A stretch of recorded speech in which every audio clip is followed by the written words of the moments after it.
성도 여러분, 내가 여러분에게 전파한 복음에 대해 여러분에게 알려드리려고 합니다. 여러분이 받아 그 안에 굳게 선 복음 말입니다. 내가 여러분에게 전파한 말씀을 굳게 붙들고 헛되이 믿지 않으면 여러분은 이 복음으로 구원을 얻습니다. 내가 받은 가장 중요한 것을 여러분에게 전해주었습니다.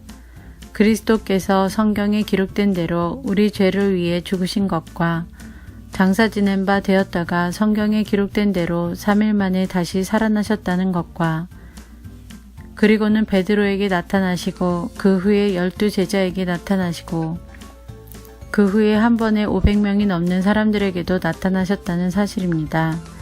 그 사람들 중에는 이미 죽은 사람들도 있지만 대부분은 아직도 살아있습니다.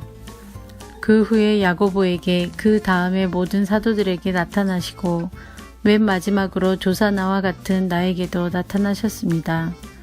나는 모든 사도들 중에서 가장 작은 사람입니다. 나는 과거에 하나님의 교회를 핍박했던 사람이기 때문에 사도라고 불릴 자격이 없습니다. 그러나 지금의 나는 하나님의 은혜로 된 것이므로 내게 베푸신 그분의 은혜가 헛되지 않습니다. 나는 다른 사도들보다 더 열심히 일하였습니다. 그러나 그 일은 내가 한 것이 아니라 나와 함께 하시는 하나님의 은혜로 한 것이었습니다. 내가 되었든지 아니면 그 사람들이 되었든지 간에 우리가 전파한 복음은 이런 내용이고 여러분은 이것을 믿었습니다. 그리스도께서 죽은 자들 가운데서 다시 살아나셨다고 우리가 전파하는데 여러분 중에서 죽은 자들의 부활이 없다고 말하는 사람이 있는 것은 어찌된 일입니까? 죽은 자들의 부활이 없다면 그리스도께서도 다시 살아나지 못하셨을 것입니다.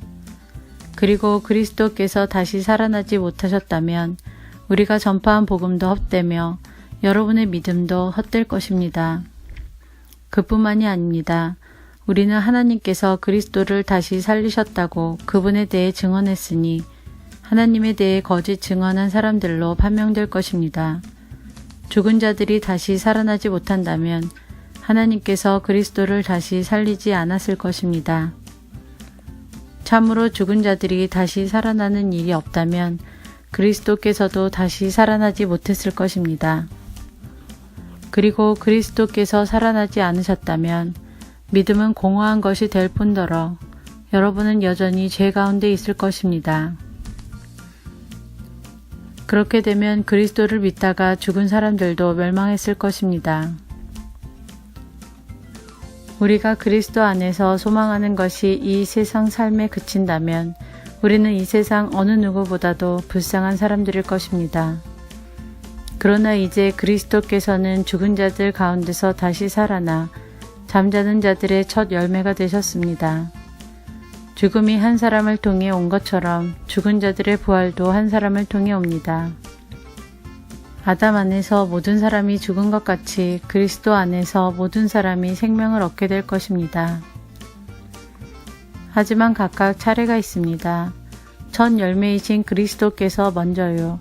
그 다음에는 그리스도께서 재림하실 때 그리스도께 속한 사람들입니다.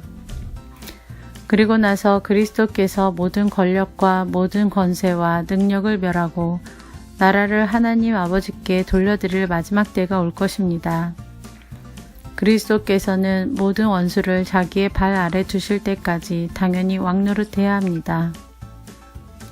그리스도께 멸망받을 마지막 원수는 죽음입니다. 성경에 하나님께서 모든 것을 그분의 발 아래 복종시키셨다 라고 기록되어 있습니다. 여기서 모든 것을 그분의 발 아래 복종시킨다고 할 때는 모든 것을 그리스도 아래 두신 하나님 자신은 그 안에 포함되지 않는다는 것이 분명합니다.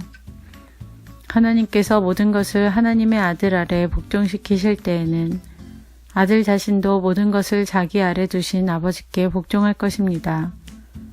그리하여 하나님께서 우주의 주님으로서 만물을 지배하실 것입니다. 죽은 자들이 다시 살아나는 일이 없다면 죽은 자들을 위해 대리로 세례를 받는 사람들은 왜 세례를 받는 것입니까? 죽은 사람들이 도무지 살아나지 않는다면 그 사람들이 죽은 자들을 위해 세례를 받는 이유는 무엇입니까? 우리의 경우는 어떻습니까? 우리는 무슨 이유로 매 순간 위험에 처한단 말입니까? 성도 여러분, 우리 주 예수 그리스도 안에서 내가 여러분에 대해 가지고 있는 자랑을 두고 확신 있게 말합니다만 나는 날마다 죽습니다.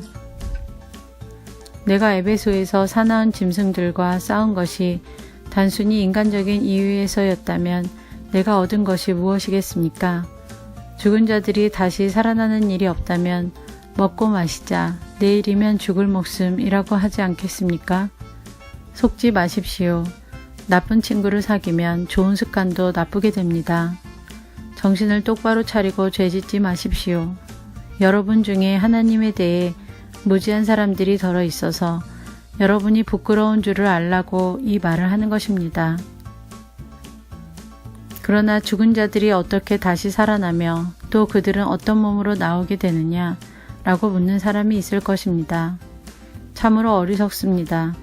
여러분이 뿌리는 씨는 죽지 않으면 살아나지 못합니다. 여러분이 뿌리는 것은 다 자란 몸이 아니라 밀이든 그 밖에 다른 곡식이든 단지 그 씨일 뿐입니다. 그러나 하나님께서는 그분의 계획대로 뿌린 것에 몸을 주시며 씨앗 하나하나에 각각 알맞는 몸을 주십니다. 모든 육체가 똑같지는 않습니다. 사람의 육체가 있고 동물의 육체가 있으며 새의 육체가 있고 물고기의 육체가 있습니다. 또한 하늘에 속한 몸만 있는 것이 아니라 땅에 속한 몸도 있습니다. 그러나 하늘에 속한 영광과 땅에 속한 영광이 각각 다릅니다. 해와 달과 별의 영광이 각각 다르고 별들 사이에서도 그 영광은 각기 다릅니다. 죽은 자들의 부활도 이와 같습니다. 썩을 몸을 심지만 썩지 않을 몸으로 다시 살아납니다. 비천한 몸을 심지만 영광스러운 몸으로 다시 살아납니다. 또한 약한 몸을 심지만 능력 있는 몸으로 다시 살아납니다. 자연적인 몸을 심지만 신성한 몸으로 다시 살아납니다. 성령께 자연적인 몸이 존재한다면 신성한 몸도 존재합니다. 성경에 첫사람 아담이 살아있는 존재가 되었다 고 기록된 것처럼 마지막 아담은 생명을 주는 영이 되었습니다. 그러나 신령한 몸이 먼저 있었던 것은 아닙니다. 자연적인 몸이 먼저 있었고 그 후에 신령한 몸이 왔습니다. 첫사람은 땅의 흙에서 나왔고 둘째 사람은 하늘에서 났습니다. 땅에 속한 사람들은 땅에 속한 그 사람과 같고 하늘에 속한 사람들은 하늘에 속한 그분과 같습니다. 우리가 땅에 속한 사람의 형상을 지니고 있는 것처럼 하늘에 속한 분의 형상을 지니게 될 것입니다. 성도 여러분, 내가 분명히 선언하거니와 육체와 피는 하나님의 나라를 상속받을 수 없으며 썩는 것은 썩지 아니하는 것을 상속받을 수 없습니다. 내가 여러분에게 비밀을 알려드리겠습니다.